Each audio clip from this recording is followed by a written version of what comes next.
Hi friends, இன்றைக்கி special வாழைப்பூ வடை. அதை எப்படி செய்யுதுன்னு பார்க்க போகிறேன்.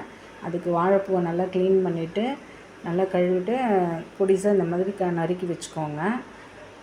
கடலைப்பருப்பு வந்து ஒரு அழகு கடலைப்பருப்பு வந்து நல்லா ஊற வச்சு ஒன்றும் மிக்சியில் போட்டு அரைச்சிக்கோங்க. இப்போ அதுக்கு தேவையானது வெங்காயம், பச்சை மிளகாய், கொத்தமல்லி, கருவேப்பிலை. கொத்தமல்லி நான் இதில் போடல, நீங்கள் போட்டுக்கோங்க. இதெல்லாம் மட்டும் தான் தேவை.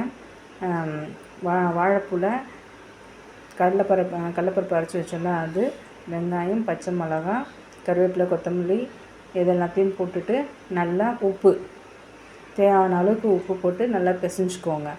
வாழைப்பூ வந்து பசங்கள்லாம் வந்து கொடுத்தோம்னா பொரியல் பண்ணி கொடுத்தோம்னா சாப்பிட மாட்டாங்க. இந்த மாதிரி வடையாக செஞ்சு கொடுத்தோம்னா கண்டிப்பாக சாப்பிடுவாங்க. அப்போ அவங்களுக்கு அந்த ஸ்ட்ரென்த்தும் அவங்களுக்கு போகும்.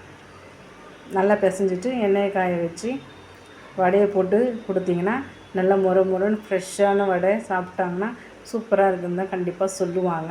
நீங்கள் செஞ்சு பார்த்துட்டு எப்படி இருக்குன்னு கண்டிப்பாக சொல்லுங்கள். இந்த வீடியோ உங்களுக்கு பிடிச்சிருந்தா லைக் பண்ணுங்கள், ஷேர் பண்ணுங்கள், சப்ஸ்கிரைப் பண்ணுங்கள், என்னை கமெண்ட் பண்ணுங்கள். உங்கள் கமெண்ட்ஸ்க்கு எல்லாமே நான் கண்டிப்பாக ரிப்ளை பண்ணுவேன். ஓகே, பாய்.